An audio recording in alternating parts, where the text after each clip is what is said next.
The mighty alien fleet hung in Earth's orbit like a swarm of metal wasps.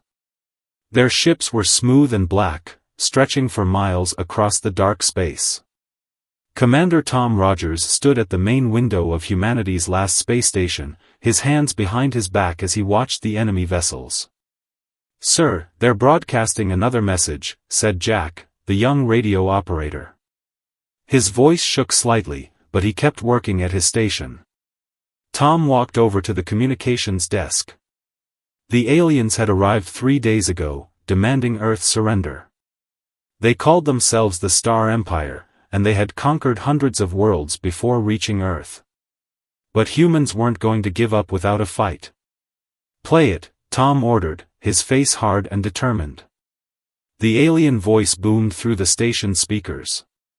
It spoke in perfect English, but there was something cold and mechanical about it. "Humans, this is your final warning. Your weapons are primitive. Your defenses are weak. Surrender now, and we will make your slavery quick and painless." Tom looked around the control room. 20 of Earth's best soldiers and scientists worked at their stations, each one chosen for this special mission. They were humanity's last hope. "Send them our answer," Tom said.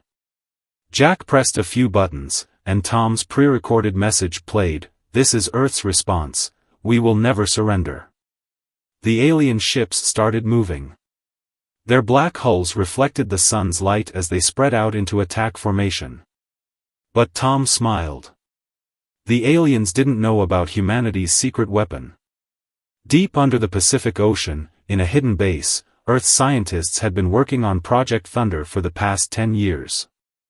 They had discovered a way to use Earth's magnetic field as a weapon. The aliens' advanced technology had one weakness: it couldn't handle strong magnetic pulses. "Everyone to battle stations," Tom announced over the station speakers. "This is not a drill. Project Thunder starts in 10 minutes. The crew moved quickly, checking systems and preparing for the fight. In the corner, Dr. Anna White, the lead scientist, worked with her team to power up the magnetic pulse generator they had installed on the station. "Generator at 60% power," Anna reported. 70%. 80%. The first alien shots hit the station's shields. The whole structure shook, but the shields held. They just needed 5 more minutes. 90%. 95%. The aliens launched another attack. This time, some of their shots broke through the shields, hitting the station's outer hull. Warning sirens filled the air. "Hull breach in Section C," someone shouted. "Seal it off," Tom ordered. "Anna, how much longer?" "Generator at 98%. 99%. 100%. We're ready." Tom took a deep breath. This was the moment that would decide Earth's fate. "Fire Project Thunder." Anna pressed the activation button. At first, nothing seemed to happen. Viewers saw it, a massive wave of blue energy spreading out from Earth, like ripples in a pond. The wave hit the alien ships. The effect was immediate. The black ships started to spark and shake. Their engines failed, and their weapons went dark. One by one, the mighty vessels of the Star Empire started falling from orbit. "It's working!" Jack shouted. The crew cheered as they watched their enemies tumble helplessly through space. But their celebration was cut short. One alien ship, bigger than the others, was still working. It turned its weapons toward the station. "How is that possible?" Anna said, checking her readings. "The magnetic pulse should have stopped all their technology." The alien ship fired. A bright beam of energy cut through space, heading straight for the station. Tom knew they had only seconds to act. "Emergency pods, now," he ordered. "Everyone evacuate." The crew ran for the escape pods as the alien beam came closer. Tom stayed at his post, making sure everyone got out. The beam was almost there. "Sir, come on. Jack called from the last pod. Tom looked one more time at the falling alien ships, then ran for the pod. They launched just as the beam hit the station, breaking it apart in a massive explosion. As their pod fell toward Earth, Tom watched the pieces of the station burn up in the atmosphere. But he also saw the giant alien ship starting to fall, its engines finally giving out to project thunder's effects. The battle wasn't over, but humanity had won its first victory. The aliens had learned an important lesson: never underestimate humans. The escape pod crashed into the ocean with a massive splash. Inside, Tom Rogers and his crew floated in the dark water as emergency lights blinked red. Through the small window, they watched more pods landing nearby, creating white trails of foam on the water's surface. "Everyone okay?" Tom asked, checking his team. Jack had a cut on his forehead, and Anna held her arm carefully, but they were alive. That's what mattered. "Look!" One of the crew pointed through the window. The giant alien ship, the one that had destroyed their station, was falling through the atmosphere. Its black hull glowed red-hot as it broke apart, huge pieces breaking off and scattering across the sky. "It's heading for the mainland," Anna said, checking the pod's radar. "Somewhere in the desert." Rescue boats were already moving toward the pods, picking up survivors. When Tom's team was pulled from the water, he immediately called base command using the rescue boat's radio. "This is Commander Rogers. The station is gone, but Project Thunder worked. Most of the alien fleet is destroyed. One ship crash-landed in the desert. We need to get there before they recover." The response came quickly. "Understood, Commander. There's a helicopter waiting at the coast. Your team has the most experience with alien tech, you're going in." 6 hours later, Tom stood at the edge of a massive crater in the desert. The alien ship had carved a deep scar in the earth, leaving pieces of black metal scattered for miles. The main part of the ship lay in the center, still smoking from its fall through the atmosphere. Their shields were different, Anna explained as they walked toward the wreck. She had her arm in a sling now but insisted on coming. They must have found a way to partly block the magnetic pulse. That's why this ship lasted longer than the others. "Can they call for help?" Jack asked, carrying scanning equipment. "No," Anna shook her head. "The pulse fried all their communication systems. They're stuck here." The team reached the ship's broken hull. Up close, the alien metal looked like black glass, smooth and cold despite the crash. They found an opening, probably an emergency exit the aliens had used after landing. "Be ready for anything," Tom warned, checking his weapon. "They might be hurt, but they're still dangerous."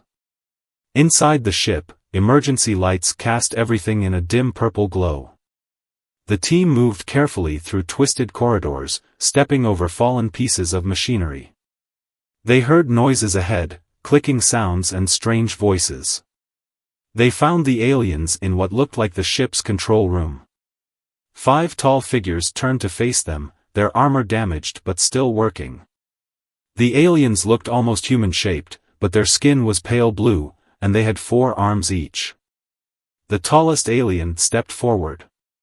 When it spoke, Tom recognized the cold, mechanical voice from their earlier messages. "So, the primitives have come to finish us."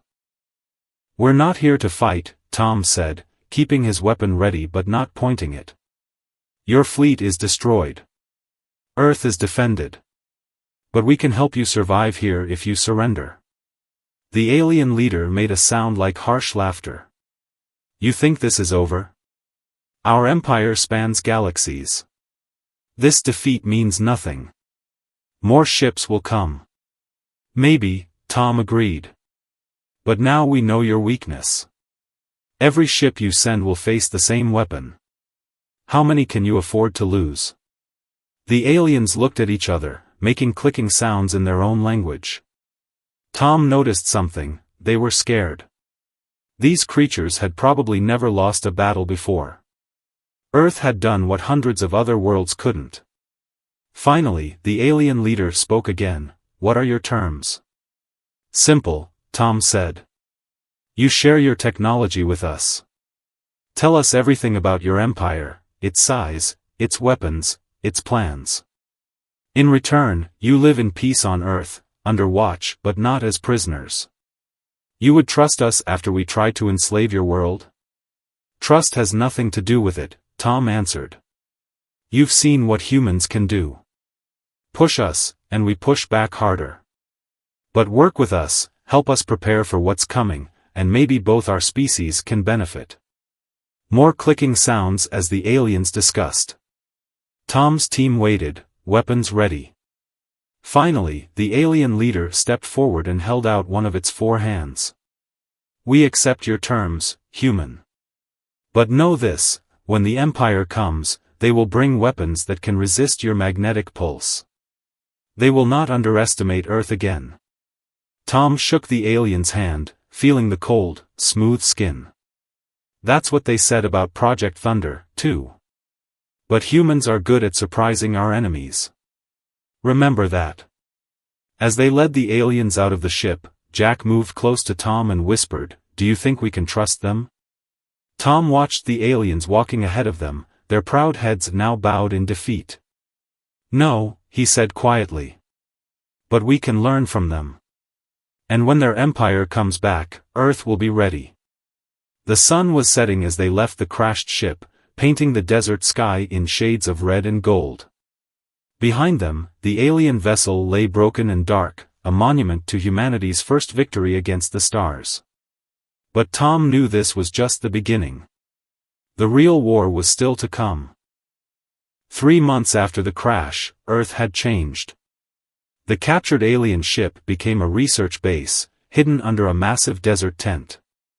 Scientists from every country worked together, learning the secrets of alien technology.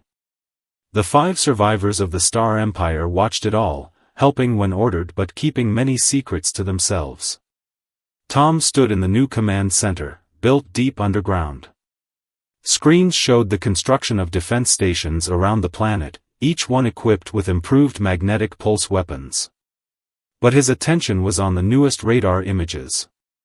Something's coming, he said, pointing to a blip at the edge of the solar system. Something big.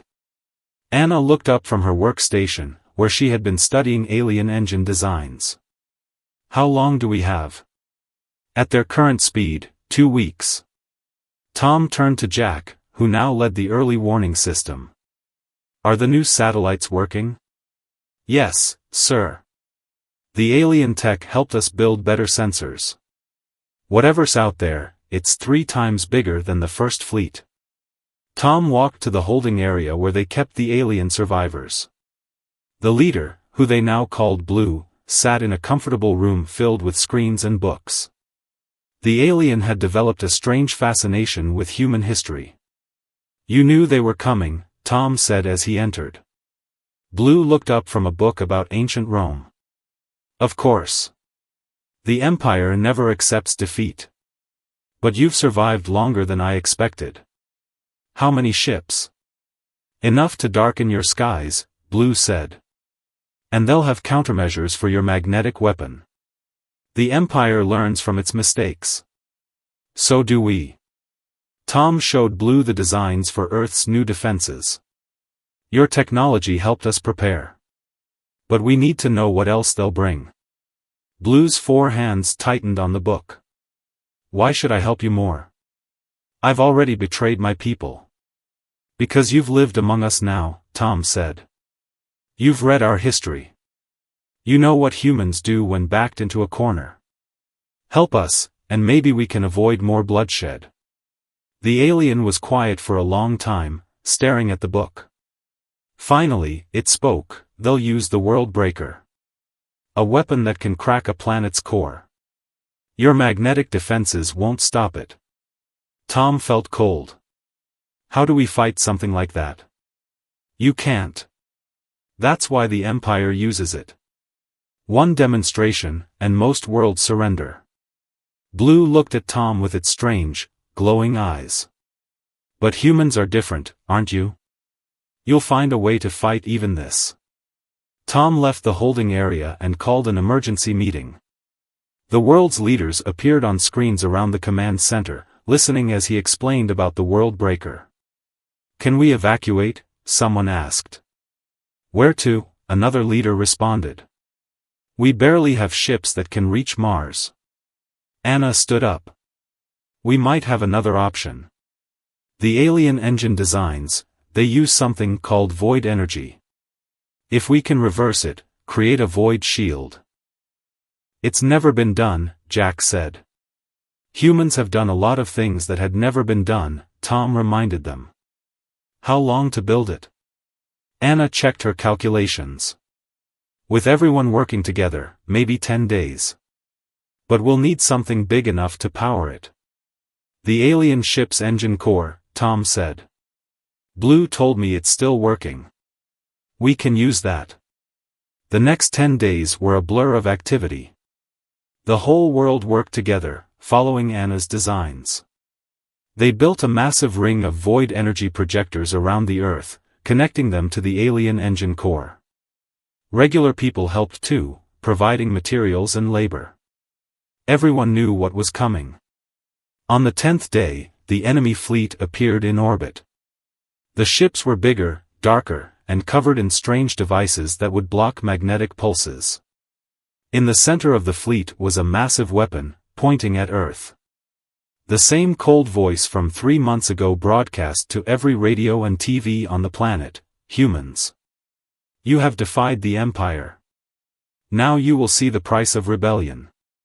Surrender, or watch your world break apart.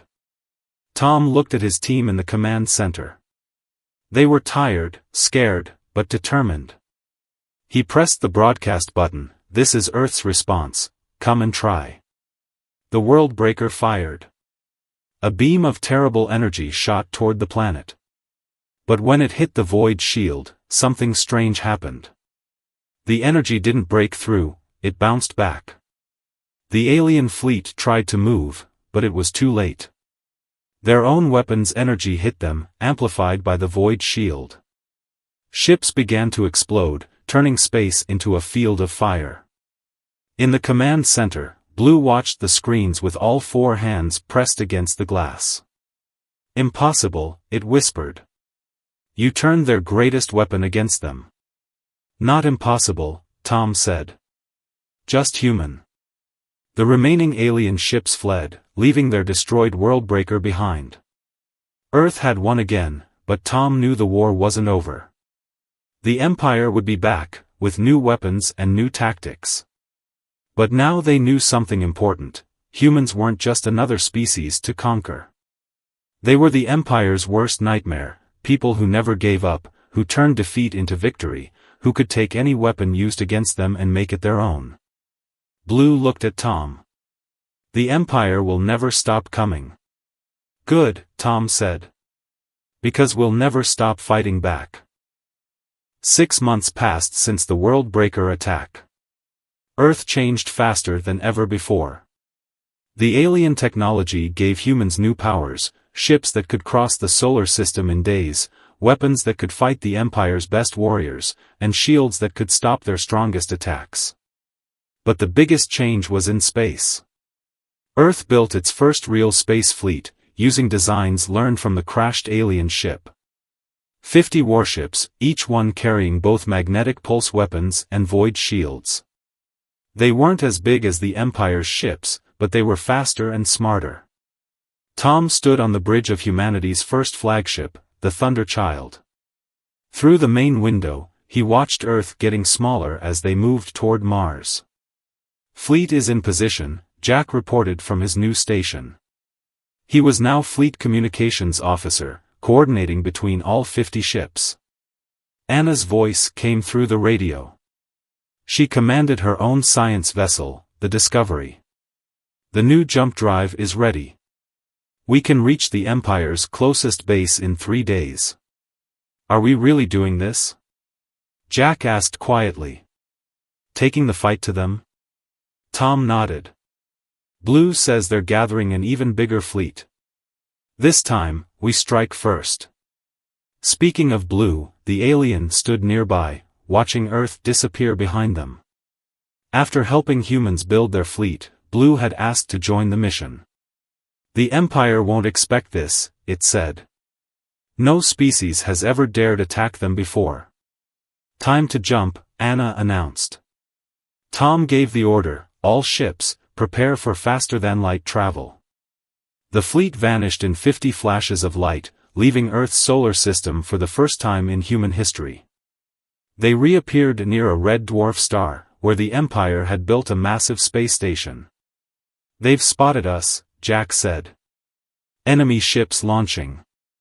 The Empire's ships were huge, black circles that moved like giant sea creatures through space.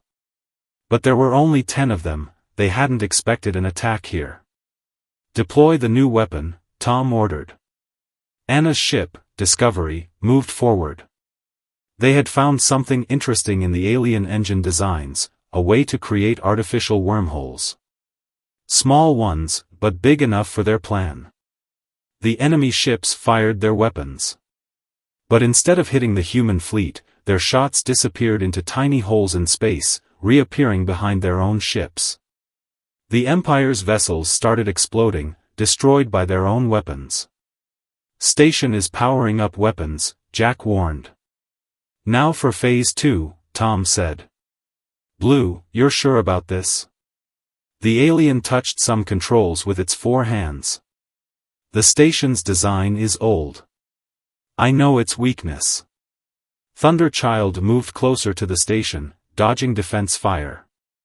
Blue sent a signal, a special code that only high-ranking Empire officers knew. The station's shields dropped for 3 seconds. Fire everything. Tom ordered. The human fleet attacked together. Magnetic pulses, plasma beams, and reversed void energy hit the station all at once. The massive structure cracked like an egg, then exploded in a blast that lit up the whole star system. But they weren't finished. Inside the station's wreckage, they found what they were looking for, the Empire's secret files. Maps showing all their bases, fleet movements, and attack plans. They're planning to attack Earth again in 1 month, Blue said, reading the files. With 1,000 ships. They'll find an empty solar system, Tom said. Because we're taking the fight to every base on these maps. We'll destroy their fleets before they can gather them. Jack looked worried. 50 ships against their whole empire? We don't need to defeat their whole empire, Tom explained. Just destroy enough of their forces that attacking Earth costs too much. Make them afraid to come near our solar system. It could work, Blue said. The Empire isn't used to losing. Each defeat makes them weaker, makes other worlds braver. Anna's voice came through the radio again, next target is ready. It's a shipyard where they're building 300 new vessels. Tom looked at his crew, at Blue, at the map showing them the way to their next battle. Humans had learned much from the Empire's attacks, not just about technology, but about courage, unity, and never giving up. Plot the jump, he ordered. Let's show the Empire why they should have left Earth alone. The fleet jumped again, carrying humanity's counterattack deeper into enemy space. They had gone from defending their world to taking the fight to the stars. The Empire had wanted to make Earth another conquered planet. Instead, they had created their worst enemy. Behind them, the destroyed station burned like a new sun, sending a message to every world under the Empire's control: freedom was possible. Humans had proved it. After destroying 12 Empire bases in 2 weeks, the human fleet made an amazing discovery. Hidden in the captured files was a secret so big it changed everything: the location of the Empire's home world. Are these coordinates correct? Tom asked Blue, who was studying the map with all 4 hands shaking. Yes, Blue said quietly. That's the first world. Where the Empire began. No enemy has ever seen it. The human fleet floated in deep space, hiding behind an asteroid field while they planned their next move. Through the Thunderchild's windows, Tom could see Anna's ship Discovery running scans of the area ahead. "What defenses should we expect?" Tom asked Blue. "Everything. 5,000 ships guard the First World at all times. Planet-killer weapons. Defense rings that can destroy whole fleets." Blue looked at Tom with glowing eyes. "No one has ever attacked it because no one could survive getting close." Jack spoke up from his station, "Then we don't get close. We use what we learned about their technology against them." Anna's face appeared on the main screen. "I have an idea. Remember how we turned their world breaker against them? We can do something bigger." She explained her plan. It was crazy, dangerous, and exactly what they needed. They would use their 50 ships to create a massive web of void shields and wormholes around the First World. Then, they would turn the Empire's own defense systems against their planet. "It's suicide," Blue warned. "Even if it works, we'll be trapped inside the defense ring with them." "Then we better not fail," Tom said. He opened a channel to all ships. "This is Commander Rogers. We found the Empire's home world. They think it's impossible to attack. Let's show them what impossible means to humans." The fleet jumped into position, appearing in a perfect circle around the First World. The planet was beautiful, 3 purple suns lit up golden continents and silver oceans. But the space around it was filled with more ships than Tom had ever seen. "Enemy fleet is responding," Jack reported. "They're moving to attack." "Begin Operation Reflection," Tom ordered. Anna's ship led the science vessels in creating the web of void shields. Other ships launched special devices that opened hundreds of small wormholes. The Empire's fleet fired their weapons. Just like they planned, the shots disappeared into the wormholes. But this time, they didn't just hit the enemy ships. The void shield web caught the energy, amplified it, and sent it straight toward the planet's surface. The First World's defense rings activated, firing everything they had. But that only made things worse. Each shot was caught, multiplied, and turned back. The Empire's greatest weapons became their worst nightmare. "It's working!" Jack shouted. "Their defense systems are overloading." Through the chaos, a transmission came from the planet. The Empire's real leaders, speaking for the first time, "Stop. You'll destroy everything. Isn't that what you tried to do to Earth?" Tom responded. "Now you know how it feels to be helpless." Blue stepped forward. "The Empire has fallen. For the first time in 10,000 years, they know fear." The First World's leaders surrendered. They watched in shock as 50 human ships, led by creatures they had called primitives, took control of their capital. The empire that had ruled 1,000 worlds was defeated by the people they had tried to enslave. In the end, Tom stood in the Empire's Great Hall, surrounded by alien leaders who had never imagined they would bow to humans. "These are our terms," he said. "Every world you conquered goes free. You will help them rebuild. And if you ever threaten Earth again, what happened today will seem gentle compared to our response." As the human fleet prepared to return home, Blue asked to stay. "I will help guide the new government," it said. "Make sure they keep their promises." Tom shook all 4 of Blue's hands. "You helped save both our worlds." "No," Blue said. "Humans would have found a way without me. That's what makes your species special, you never accept defeat. The Empire never understood that. Now they'll never forget it." The fleet jumped home, leaving behind an empire in ruins and a galaxy forever changed. Humanity had arrived on the galactic stage not as victims or slaves, but as champions of freedom. 1 year after the fall of the First World, the galaxy had changed. The freed planets formed a new alliance, with Earth playing a key role. Humans shared their defensive technology with other worlds, while learning new secrets from civilizations that had been under the Empire's control for centuries. Tom stood on the deck of the Thunder Child, now docked at Earth's first deep space station. Through the window, he watched ships from 20 different alien species coming and going. Some brought trade goods, others carried diplomats, and a few were simply tourists eager to see the world that had broken the Empire. Message from the Alliance Council, Jack called from his station. Even with all the changes, he still preferred working communications. The main screen lit up showing faces from various species, former slaves of the Empire who now governed themselves. Among them was Blue, who had kept its promise to guide the First World toward peace. Commander Rogers, Blue spoke first, we have a situation that requires Earth's help. The Council explained, deep space sensors had detected something massive approaching from beyond the galaxy's edge.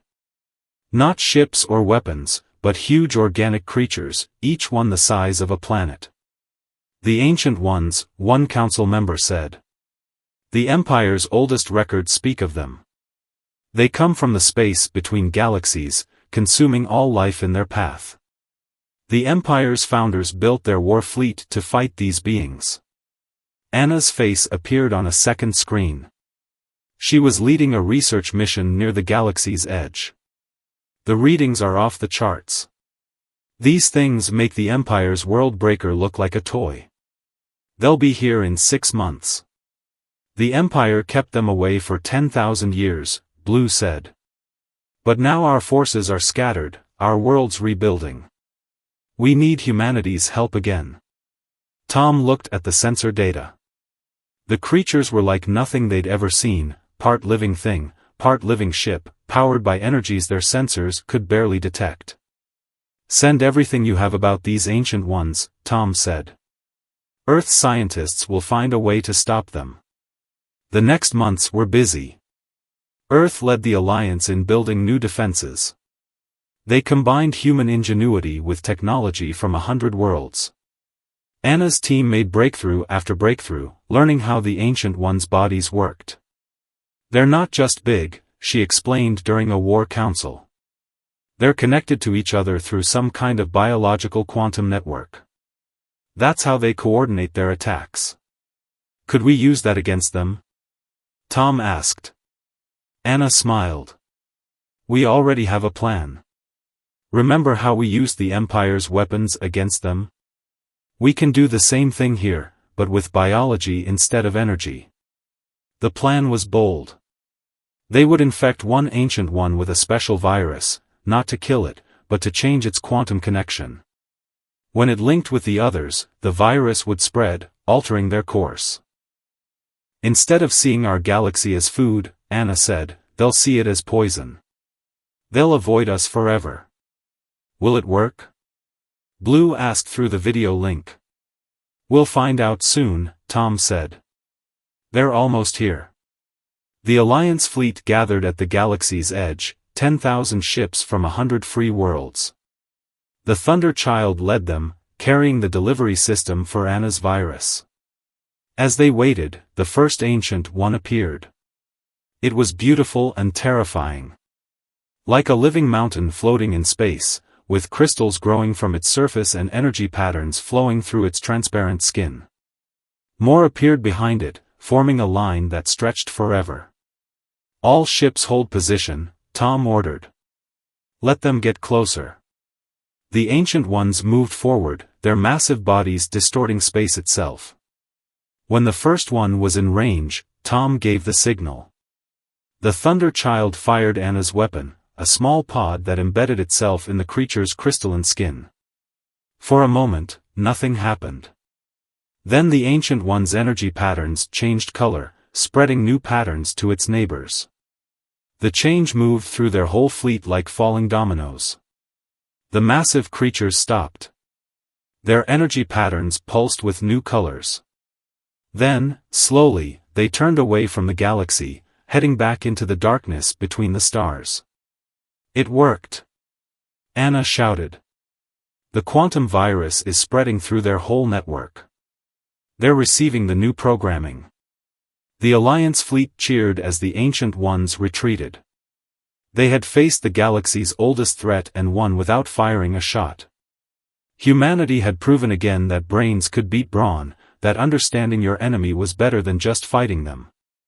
As the fleet headed home, Blue sent one last message: you humans never stop surprising us. First you defeat the Empire, then you save us from the Ancient Ones. What will you do next? Tom looked at his crew, at the ships of their allies flying beside them, at the galaxy that was now safer because of humanity's help. Whatever comes next, he said, we'll face it together. 10 years after the Ancient Ones retreated, Tom stood at the window of New Earth Station, watching ships arrive for the Galactic Unity Conference. The station was humanity's greatest achievement, a massive structure that could hold millions of beings from every known species. Hard to believe it all started with a magnetic pulse weapon, Anna said, joining him at the window. She was now Earth's chief of scientific development, leading research teams across the galaxy. Harder to believe we once thought we were alone in space, Tom replied. Below them, Earth shone like a blue jewel. New cities gleamed with advanced technology, but they had kept the planet's natural beauty intact. Jack's voice came through the station speakers: the First World delegation is arriving. A sleek ship docked at the station. Blue stepped out, followed by other former Empire leaders.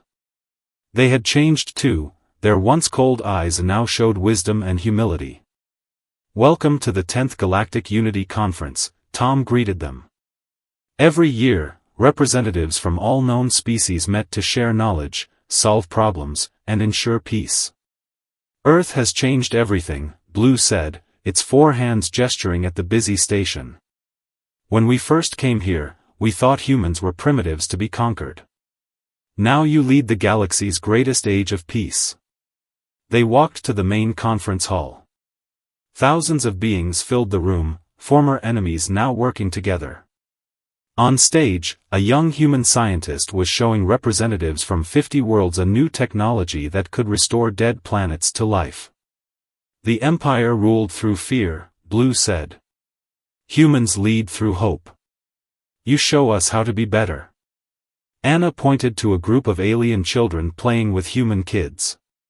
That's the real victory. The next generation won't know war like we did. They'll grow up curious about other species, not afraid of them. An alert sounded, another signal from deep space.